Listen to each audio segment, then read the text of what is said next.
Le mercredi 29 juillet 2020, un conseil des ministres s'est tenu de 10h00 à 12h45, au palais de la présidence de la République à Abidjan, sous la présidence de son Excellence Monsieur Alassane Ouattara, président de la République, chef de l'État. L'ordre du jour de cette réunion comportait les points suivants. /mesures générales. Projet de loi et d'ordonnance. Projet de décret. /mesures individuelles. Contre-communication. /mesures générales. Projet de loi et d'ordonnance. Au titre du ministère de la Justice et des Droits de l'Homme. Le Conseil a adopté une ordonnance portant prorogation du mandat des membres de la Haute Autorité pour la Bonne Gouvernance, HAG, autre que le président, ainsi que son projet de loi de ratification. En attendant la nomination de leur remplaçant, cette ordonnance proroge, jusqu'au 31 décembre 2020, le mandat des membres de la Haute Autorité pour la Bonne Gouvernance, nommé par décret N-degré 2014-216 du 16 avril 2014.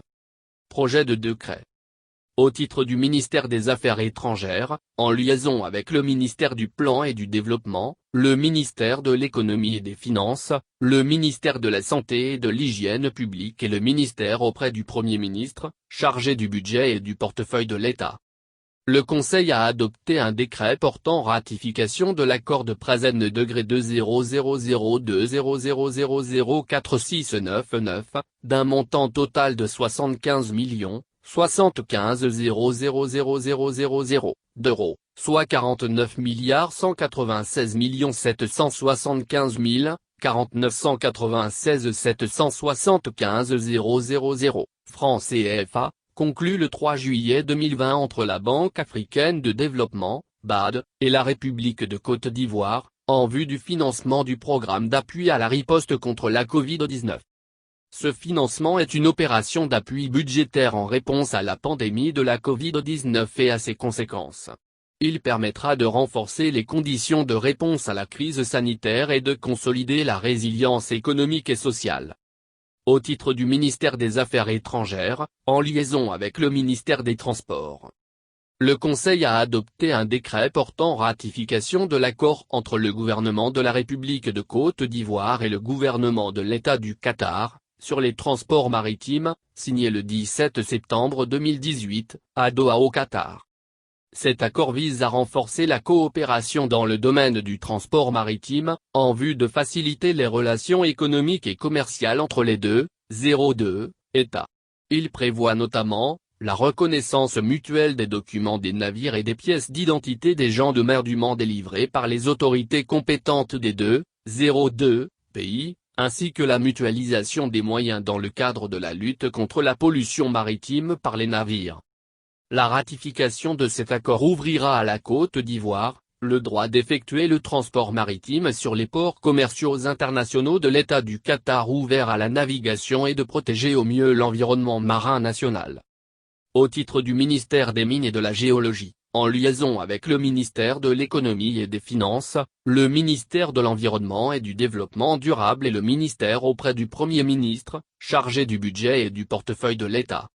Le Conseil a adopté un décret portant attribution d'un permis de recherche minière, valable pour l'or, à la société Mako Côte d'Ivoire Sarlu, en abrégé Mako Si Sarlu, dans le département de Korogo. Ce permis est délivré pour une durée de validité de 4 ans. /mesures individuelles.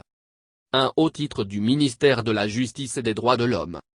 À la suite du renouvellement, par décret N-degré 2025-172 du 20 juillet 2020, du mandat du président de la Haute Autorité pour la Bonne Gouvernance, M. Ngolo Fatogoma Coulibaly, le Conseil a adopté deux décrets. Le premier décret porte renouvellement, pour une durée de 3 ans, du mandat des membres de la Haute Autorité pour la Bonne Gouvernance ci-après. M. Moussa Kone, magistrat hors hiérarchie. M. Boniface Obou-Ouraga, professeur d'université. Le deuxième décret porte nomination des personnes ci-après en qualité de membres de la Haute Autorité pour la Bonne Gouvernance, pour un mandat de 3 ans, à compter du 1er septembre 2020. M. Assi Emmanuel. M. Louis-André Dacoury Tablet. 2 au titre du ministère des Affaires étrangères. Le Conseil a donné son accord en vue de la nomination de Madame Catherine Grace-Broquet en qualité d'ambassadeur extraordinaire et plénipotentiaire du Royaume-Uni de Grande-Bretagne et d'Irlande du Nord près la République de Côte d'Ivoire, avec résidence à Abidjan. Contre-communication. Au titre du Premier ministre, chef du gouvernement, ministre du Budget et du portefeuille de l'État.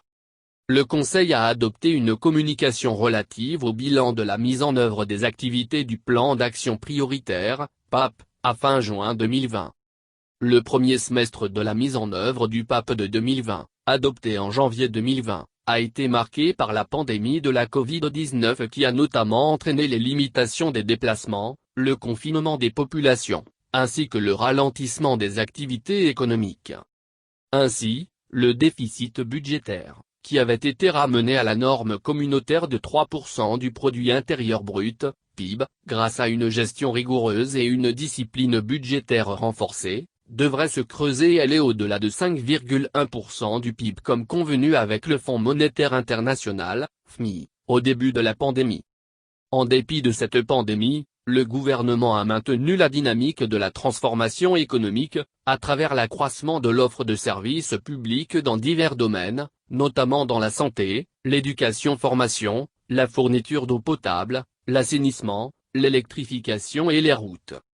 L'action gouvernementale sur le second semestre de 2020 sera consacrée, d'une part, à la poursuite des actions programmées qui ont connu un frein dans leur mise en œuvre en raison de la crise sanitaire et, d'autre part, à la poursuite de la mise en œuvre du programme social du gouvernement, PSGOV, avec en prime, la riposte contre la pandémie de la Covid-19.